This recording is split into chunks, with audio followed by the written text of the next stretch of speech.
അനാശാസ്യ പ്രവർത്തനത്തിന് പിടിയിലായ AICC അംഗം രാജ്മോഹൻ ഉണ്ണിത്താനും കൊല്ലം സ്വദേശി ജയലക്ഷ്മിക്കും ഉപാധികളോടെ മഞ്ചേരി ചീഫ് ജുഡീഷ്യൽ മജിസ്ട്രേറ്റ് കോടതി ജാമ്യം അനുവദിച്ചു. കേസിലെ രണ്ടാം പ്രതിയാണ് ഉണ്ണിത്താൻ, ജയലക്ഷ്മി മൂന്നാം പ്രതിയും. ഒന്നാം പ്രതി മഞ്ചേരി അഷ്റഫ് പിടിയിലായിട്ടില്ല. അഷ്റഫ് വാടകയ്ക്കെടുത്ത ക്വാർട്ടേഴ്സിലാണ് ജയലക്ഷ്മി താമസിക്കുന്നത്. അവർ ഇവിടെ ഒരു ടൈലറിംഗ് യൂണിറ്റ് നടത്തുകയാണ്. ഇന്നലെ രാത്രിയാണ് രാജ്മോഹൻ ഉണ്ണിത്താനെയും ജയലക്ഷ്മിയെയും നാട്ടുകാർ തടഞ്ഞുവെച്ചത്.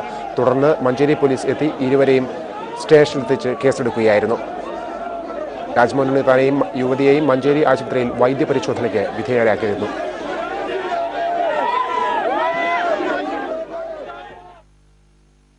രാജ്മോഹൻ ഉണ്ണിത്താനെതിരെ അന്വേഷിച്ച് നടപടിയെടുക്കുമെന്നും AICC അറിയിക്കുമെന്നും രമേശ് ചെന്നിത്തല പറഞ്ഞു. നടപടി സംബന്ധിച്ച കാര്യങ്ങൾ KPCC തീരുമാനിക്കുമെന്ന് ഉമ്മൻചാണ്ടി വ്യക്തമാക്കി. രാജ്മോഹൻ ഉണ്ണിത്താനെ സംബന്ധിച്ചുള്ള വാർത്ത ശ്രദ്ധയിൽപ്പെട്ടു. അപ്പൊ അതേ സംബന്ധിച്ച് അന്വേഷിച്ച് യുക്തമായ നടപടി പാർട്ടി കൈക്കൊള്ളുന്നതാണ്. അതാണ് ഇപ്പൊ ഇതിനെപ്പറ്റി എനിക്ക് സൂചിപ്പിക്കാൻ. സംബന്ധിച്ച് പാർട്ടിയുടെ നിലപാട് KPCC പ്രസിഡന്റ് ശ്രീ രമേശ് ചെന്നിത്തല ഇന്ന് എറണാകുളത്ത് വെച്ച് പറഞ്ഞിട്ടുണ്ട്. KPCC പ്രസിഡന്റ് പറഞ്ഞതാണ് പാർട്ടിയുടെ നിലപാട്. KPCC പ്രസിഡന്റ് അത് വ്യക്തമാക്കിയിട്ടുണ്ട്. ഇന്ന് ഉച്ചയ്ക്ക് അവരെ കോടതിയിൽ ഹാജരാക്കുമെന്ന് പറഞ്ഞിട്ടുണ്ട്. അപ്പോൾ പാർട്ടിയാണോ അവരെ ജാമ്യത്തിലെടുക്കുന്ന ആരാണ്? പാർട്ടിയാണോ? അതിന്റെ വിശദാംശങ്ങളൊന്നും എനിക്കറിയില്ല. ഞാനിപ്പോൾ ഇതിന്റെ ഈ ധർണയുടെ ഇതുമായിട്ട് ബന്ധപ്പെട്ട് ഇവിടെയായിരുന്നു. ഏതായാലും KPCC പ്രസിഡന്റ് പാർട്ടിയുടെ നിലപാട് വ്യക്തമാക്കും.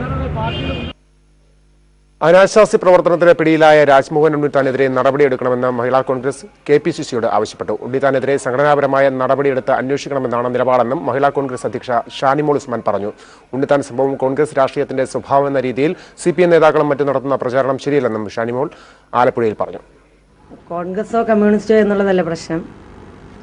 ഇത്തരത്തിലൊരു ആരോപണം ഉണ്ടായപ്പോൾ നിശ്ചയമായും നടപടിയെടുത്ത് അന്വേഷണം നടത്തണമെന്നുള്ളതാണ് മഹിളാ കോൺഗ്രസിന്റെ ആവശ്യം. ബഹുമാനപ്പെട്ട KPCC പ്രസിഡന്റിനോട് മഹിളാ കോൺഗ്രസിന്റെ ആവശ്യം ഞങ്ങൾ പറഞ്ഞു കഴിഞ്ഞിരിക്കുന്നു. രാജ്മോഹൻ ഉണ്ണിത്താനെതിരെ നടപടിയെടുത്ത് സമഗ്രമായ അന്വേഷണം നടത്തണം. AICC അംഗമായ രാജ്മോഹൻ ഉണ്ണിത്താൻ ഖദർ വസ്ത്രത്തെ അനാശാസ്യത്തിന്റെ യൂണിഫോമാക്കി മാറ്റിയെന്ന് DYFI. മാധ്യമങ്ങളിലൂടെ ദുരാരോപണങ്ങൾ ഉന്നയിക്കുന്ന രാജ്മോഹന്റെ യഥാർത്ഥ മുഖം വ്യക്തമാക്കിയിരിക്കുകയാണെന്നും DYFI വാർത്താക്കുറിപ്പിൽ അറിയിച്ചു. രാജ്മോഹൻ ഉണ്ണിത്താനെതിരെ വെൺവാണിപ്പ കുറ്റത്തിന് കേസെടുക്കണമെന്ന് ജനാധിപത്യ മഹിളാ അസോസിയേഷൻ ആവശ്യപ്പെട്ടു. മഞ്ചേരി സംഭവം രാഷ്ട്രീയ കേരളത്തിന് അപമാനമാണെന്നും ഉണ്ണിത്താന്റെ കപട സദാചാര മുഖമാണ് ഇതോടെ അഴിഞ്ഞു വീണതെന്നും സംസ്ഥാന സെക്രട്ടറി KK ശൈലജ പ്രസ്താവനയിൽ അറിയിച്ചു. ഇക്കാര്യത്തിൽ കോൺഗ്രസ് പാർട്ടി നിലപാട് വ്യക്തമാക്കണമെന്ന് കേരള മഹിളാ സംഘം ആവശ്യപ്പെട്ടു.